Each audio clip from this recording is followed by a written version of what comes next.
Hello dear friends, അസ്സലാമു അലൈക്കും, നമസ്കാരം. എല്ലാവർക്കും എൻ്റെ പുതിയ റെസിപ്പിയിലേക്ക് സ്വാഗതം. ഇന്ന് വളരെ സിമ്പിളായിട്ട് നെയ്പ്പത്തിൽ ഉണ്ടാക്കുന്ന എങ്ങനെയാണ് കാണിച്ചു തരുന്നത്. അതിനുവേണ്ടി ഞാനിവിടെ അരിയൊന്നും അരക്കുന്നില്ല, അരി കുതിർത്തുന്നില്ല, വെറും പുട്ടിൻ്റെ പൊടിയാണ് എടുത്തിട്ടുള്ളത്. പാക്കറ്റിൽ കിട്ടുന്ന പുട്ടുപൊടിയോ നിങ്ങൾ വീട്ടിൽ പൊടിപ്പിച്ച പുട്ടുപൊടിയോ പ്രശ്നമില്ല, 2 കപ്പ് എടുക്കുക. പിന്നെ ഇതിന് തേങ്ങ ഒന്ന് ചതച്ചെടുക്കണം. 1/2 ടീസ്പൂൺ ചെറിയ ജീരകം, 1/2 ടീസ്പൂൺ പെരുംജീരകം, ഒരു സവാളയുടെ പകുതി ഭാഗം, 2 കപ്പ് തേങ്ങ, 2 കപ്പ് അരിപ്പൊടിക്ക് 2 കപ്പ് തേങ്ങ എന്ന കണക്കിന് ഞാൻ എടുത്തിട്ടുണ്ട്. തേങ്ങ അല്പം കുറഞ്ഞാലും കുഴപ്പമൊന്നുമില്ല. ഇനി നമുക്കിതൊന്ന് ചതച്ചെടുക്കണം, കൂടുതൽ പേസ്റ്റ് പോലെ ആവണ്ട. ഈ ഒരു പരുവത്തിൽ ഞാനിവിടെ ചതച്ചെടുത്തിട്ടുണ്ട്.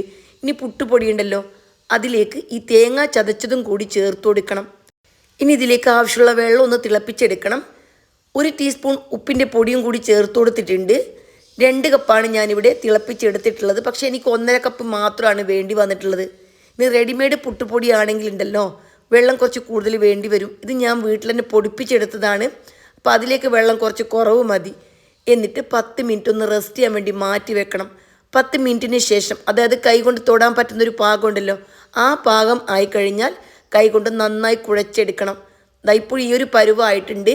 ഇനി ഇതിലേക്ക് കുറച്ച് പത്തലിൻ്റെ പൊടി ഉണ്ടല്ലോ, പത്തിരിപ്പൊടി, അത് 1/4 കപ്പ് ചേർത്ത് കൊടുക്കുന്നുണ്ട്. ഒരു ബൈൻഡിങ്ങിന് വേണ്ടിയിട്ടാണ്. അങ്ങനെയാകുമ്പോൾ എണ്ണയിലിടുമ്പോൾ പൊട്ടിപ്പോകുന്നുള്ളൊരു പേടിയൊന്നും വേണ്ട, നമുക്ക് നന്നായിട്ട് ചുട്ടെടുക്കാൻ പറ്റും. പത്തിരിപ്പൊടി ചേർത്തിട്ടുണ്ടല്ലോ, നന്നായിട്ടൊന്ന് കുഴച്ചെടുക്കണം. കയ്യിൽ ഒട്ടുന്നൊരു പരുവൊന്നും പാടില്ല.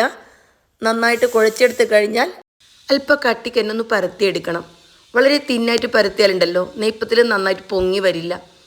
ഞാൻ വീഡിയോയിൽ കാണിക്കുന്നുണ്ടല്ലോ, ഈ ഒരു പരുവത്തിൽ വേണേലും പരത്തിയെടുക്കാം. അല്ലെങ്കിൽ ചപ്പാത്തി പ്രസ് ഉണ്ടല്ലോ, അതിൽ വെച്ചിട്ടും പരത്തിയെടുക്കാം. എങ്ങനെ പരത്തിയാലും അല്പം ഒന്ന് കട്ടി വേണം, കൂടുതൽ തിന്നാവാൻ പാടില്ല. എന്നിട്ട് നല്ലപോലെ തിളച്ചു കൊണ്ടിരിക്കുന്ന എണ്ണയിലിട്ട് ഫുൾ തീയിലാണ് ഞാനിവിടെ ഫ്രൈ ചെയ്തെടുക്കുന്നത്. അപ്പോൾ ആ ഒരു കാര്യം പ്രത്യേകം ശ്രദ്ധിക്കണം. നല്ലപോലെ എണ്ണ ചൂടുണ്ടാവണം. അതേപോലെ തന്നെ നല്ല കുഴിയുള്ള പാത്രത്തിൽ എണ്ണ ആവശ്യത്തിന് ഒഴിച്ചു കൊടുക്കണം. എപ്പോഴും വട്ടം കുറഞ്ഞ കുഴിയുള്ള പാത്രത്തിൽ എണ്ണ എടുത്താൽ നന്നായിട്ട് നെയ്പ്പത്തിൽ പൊങ്ങി വരും. എണ്ണയിലിട്ട് ഒരു 10 സെക്കൻഡ് കഴിയുമ്പോൾ തന്നെ നല്ല പോലെ പൊങ്ങി വരും.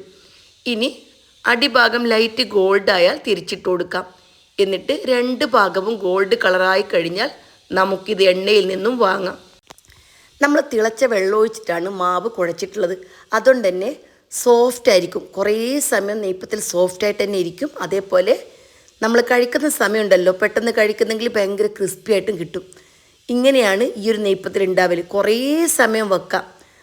ഇപ്പോൾ വൈകുന്നേരമൊക്കെ ആയിക്കഴിഞ്ഞാലുണ്ടല്ലോ ഇത് ഉണങ്ങിപ്പോകൊന്നുമില്ല, അത്രയും ടേസ്റ്റിയാണ്. ഞാൻ വീണ്ടും കാണിച്ചു തരുന്നുണ്ട്. എണ്ണയിലിട്ടതിന് ശേഷം ഞാൻ വീഡിയോ കട്ട് ചെയ്യാണ്ടാണ് നിങ്ങൾ കാണിച്ചിരുന്നത്. എത്ര സമയം കൊണ്ട് മേലോട്ട് പൊങ്ങി വരുമെന്ന് നിങ്ങൾക്കിപ്പോൾ മനസ്സിലാവും. ഒരു 10 സെക്കൻഡ് തന്നെ വേണ്ട, അതിന് മുന്നേ തന്നെ നന്നായിട്ട് പൊങ്ങി മുകളിലേക്ക് വരും. കാരണം ഫുൾ ഫ്ലെയിമിലാണ് ഉള്ളത്. അതുകൊണ്ട് തന്നെ പെട്ടെന്ന് റെഡിയായി കിട്ടുകയും ചെയ്യും. എന്നിട്ട് അടിഭാഗം ഗോൾഡ് കളറാകുമ്പോൾ ഞാൻ തിരിച്ചിട്ട് കൊടുത്തു.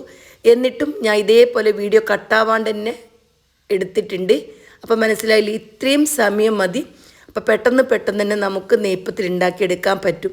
അരി കുതിർത്താണ്ട് അരി അരക്കാണ്ട് വളരെ ഈസി ആയിട്ട് തന്നെ ആര് എപ്പോൾ വന്നാലും നമുക്ക് ഈ നെയ്പ്പത്തിൽ ചുട്ടെടുക്കാൻ പറ്റും. പുട്ടുപൊടി നമ്മുടെ വീട്ടിലില്ല എങ്കിലുണ്ടല്ലോ, കുറച്ച് അരി കുതിർത്ത് പൊടിച്ചെടുത്താലും നമുക്ക് ഇതേപോലെ തന്നെ ചുട്ടെടുക്കാൻ പറ്റും. അങ്ങനെയാണെങ്കിലുണ്ടല്ലോ വെള്ളം കുറച്ച് ചേർത്താൽ മതി. നമ്മൾ വീട്ടിൽ തന്നെ കുതിർത്ത ഉടനെ അരി അരച്ചെടുക്കുന്ന സമയത്ത് അതിൽ ധാരാളം വെള്ളം ഉണ്ടാവും. അതുകൊണ്ട് തന്നെ നമ്മൾ തിളപ്പിച്ച വെള്ളം ഒഴിക്കുമ്പോൾ വളരെ കുറച്ച് നോക്കി ചേർത്ത് കൊടുത്താൽ മതി. പാക്കറ്റ് പൊടിയാണെങ്കിൽ വെള്ളം ഇതിനേക്കാളും കൂടുതൽ വേണം. ഇത് ഞാൻ തന്നെ ഉണക്കി മില്ലിൽ നിന്ന് പൊടിപ്പിച്ചെടുത്ത അരിപ്പൊടിയാണ്. അപ്പോൾ ഇതിലേക്ക് 1 കപ്പിന് 1.5 കപ്പ് വെള്ളമാണ് ആവശ്യമായിട്ടുള്ളത്. എൻ്റെ എല്ലാ ഫ്രണ്ട്സും ഇതേ രീതിയിലൊന്ന് നെയ്പ്പത്തിൽ ട്രൈ ചെയ്ത് നോക്കിയതിന് ശേഷം നിങ്ങളുടെ അഭിപ്രായങ്ങളും നിർദ്ദേശങ്ങളും കമൻ്റായിട്ട് അറിയിക്കുകയും വേണം. നിങ്ങളുടെ കമൻറ്റ് കാണുമ്പോഴാണ് എനിക്ക് സന്തോഷം ഉണ്ടാവുന്നതും അതേപോലെ എനിക്ക് വീണ്ടും ഒരു റെസിപ്പി ചെയ്യാൻ വേണ്ടിയിട്ട് താല്പര്യം ഉണ്ടാവുന്നതും. അതുകൊണ്ട് തന്നെ എല്ലാവരും ഒന്ന് കമൻറ്റ് ചെയ്ത് എന്നെ സപ്പോർട്ട് ചെയ്യണം. വീണ്ടും കാണാം. ബൈ.